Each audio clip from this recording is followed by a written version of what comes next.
आज मैं आपको एक ऐसे स्टूडेंट की स्टोरी बताने वाला हूं जिसको सुन के ना आप बिल्कुल दहल जाओगे। मतलब आपके अंदर रोंगटे खड़े हो जाएंगे कि यार बंदा तो है ना, होना चाहिए तो ऐसा होना चाहिए था, मेहनत करनी थी ना तो ऐसी करनी चाहिए थी, एम था ना तो ऐसा एम लेके चलना चाहिए था। बात ऐसी है कि वो जो स्टूडेंट था ना, वो एक एवरेज स्टूडेंट था। वो बच्चा एक एवरेज स्टूडेंट था जिसका एक जो मेन मोटो था ना, वो ये था कि भैया जितना आज तक मेरे माता पिता ने एक नाम कमाया है ना, जो मेरे माता पिता ने समाज में, सोसाइटी में एक जो नाम कमाया है ना, उसे नहीं डूबने देना है, उसे कैरी ऑन रखना है, उनका नाम बड़ा करना है। ये उस सपना लेके वो चलता था। तो इस सपने को लेके जैसे उसके 10वीं के बोर्ड एग्जाम होते हैं, उसके बाद वो टारगेट करता है कि भैया अपन लोग है ना कोटा जाएंगे और कोटा जाके नीट की प्रिपरेशन करेंगे, बहुत बेहतरीन डॉक्टर बन के आएंगे और नीट वीट एग्जाम इजीली फोड़ के आएंगे। तो भैया वो बच्चा है ना बहुत चैलेंजेस के साथ जाता है कि जो मेरा क्लास का जो टॉपर है ना, मैं उसको दिखा दूंगा कि मैं भी कोई कम नहीं हूं, और अपने रिश्तेदारों को भी बता दूंगा कि भैया तुम लोग सोचते हो ना कि मैं कुछ नहीं कर सकता, तुम्हें मैं बता दूंगा कि कितना मैं कर सकता हूं। तो भैया जाता है, कोटा जाता है अपनी प्रिपरेशन, और स्टार्टिंग का फेज होता है ना कि बहुत जोश से भरा होता है कि हम लोग फोड़ देंगे, अब तो हम मतलब हर पेपर में 600 प्लस स्कोर लाएंगे। बट वही सीन उसका था कि स्टार्टिंग के जितने भी मॉक टेस्ट हुए थे, सभी मॉक टेस्ट में हर मॉक टेस्ट में 600 प्लस फोड़ता था। बट जैसे जैसे आप सभी को पता है कि धीरे धीरे जैसे महीने बीतते हैं, उसके अंदर क्या होता है कि जो टफनेस है ना, प्रिपरेशन का टफनेस है, चैप्टर का टफनेस है, वो इंक्रीज होता है, स्ट्रेस लेवल इंक्रीज होता है, रिवीजन बैकलॉग इंक्रीज होता है। इसको देख के ना लास्ट टाइम पे दिसंबर का मंथ एक ऐसा टाइम पीरियड आता है जिसके अंदर वो गिव अप कर देता है। वो ये सोचता है कि यार सोच के तो मैं बहुत आया था, लोगों से बोला भी मैंने बहुत था कि तेरे को दिखा दूंगा, तेरे को ये भी बता दूंगा, वो करके दिखा दूंगा, बट यार अब मुझसे नहीं हो पा रहा है। तो आज उसके पेरेंट्स ये स्टोरी सुनेंगे ना तो वो भी थोड़ा शॉक्ड हो जाएंगे। क्या दिसंबर का महीना था, 28 दिसंबर था, 31 दिसंबर को उसका बच्चे का बर्थडे आता है। तो 28 दिसंबर को उसका एग्जाम हुआ था। तो उसने पूरा गिव अप कर दिया था कि अब मुझसे नहीं होने वाला, और इतने माता पिता इतना पैसा लगा रहे हैं, कोटा पढ़ा रहे हैं, इतना अच्छा हॉस्टल में लगा रहे, मतलब रखा हुआ है, सारी फैसिलिटीज दे रहे हैं, बट फिर भी तू नहीं कर पा रहा है। तो बच्चा 28 दिसंबर को सुसाइड करने वाला था।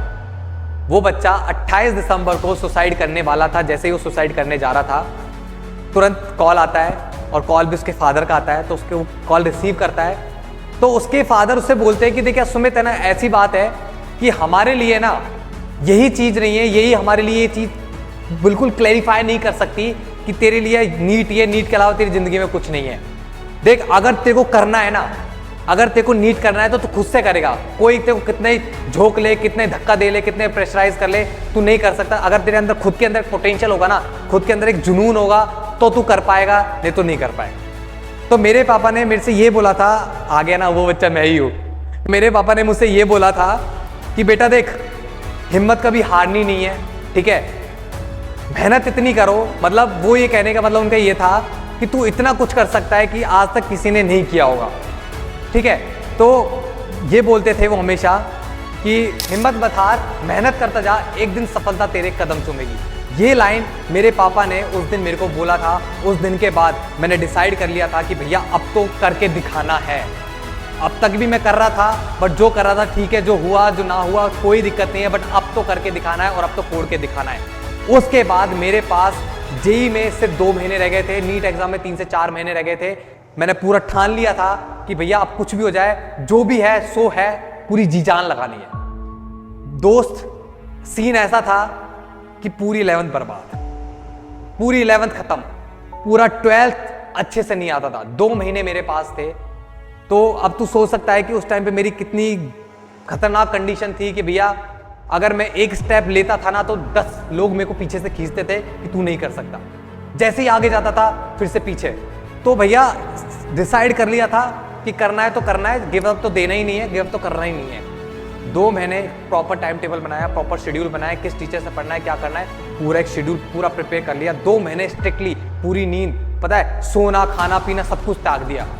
जब भूख लगती थी तब खाना खाता था, जब नींद आती थी तब सोता था। मतलब कि कोई फिक्स नहीं था कि भैया सुबह 4 बजे तक पढ़ रहे हैं, जब नींद आती तब सोता था। सोने का भी कोई फिक्स नहीं था। इतना डेडिकेशन तेरे भाई के अंदर था। और उस डेडिकेशन के बाद जो रिजल्ट था, ठीक है, फर्स्ट अटेम्प्ट में IIT दिल्ली, ठीक है, NIT crack, JEE crack, KVY crack, NEET crack. तो ये जुनून होना चाहिए। आप खुद है ना डिसाइड कर लो कि मुझे करियर में करना है तो क्यों करना है, ऐसा नहीं कि लोगों को दिखाना है। मैं स्टार्टिंग में जब अपनी प्रिपरेशन करने गया था, मैं इस एम से गया था कि मैं उसको दिखाऊंगा, उन रिश्तेदारों के मुंह बंद करूंगा। नहीं यार, ऐसा नहीं। हमें ना खुद को इंप्रूव करना है, खुद को गलत प्रूफ करके दिखाना है। हमें खुद को है ना एक सोसाइटी में अलग, मतलब कहते हैं ना कि कुछ अलग करके दिखाना है, वो दिखाना है।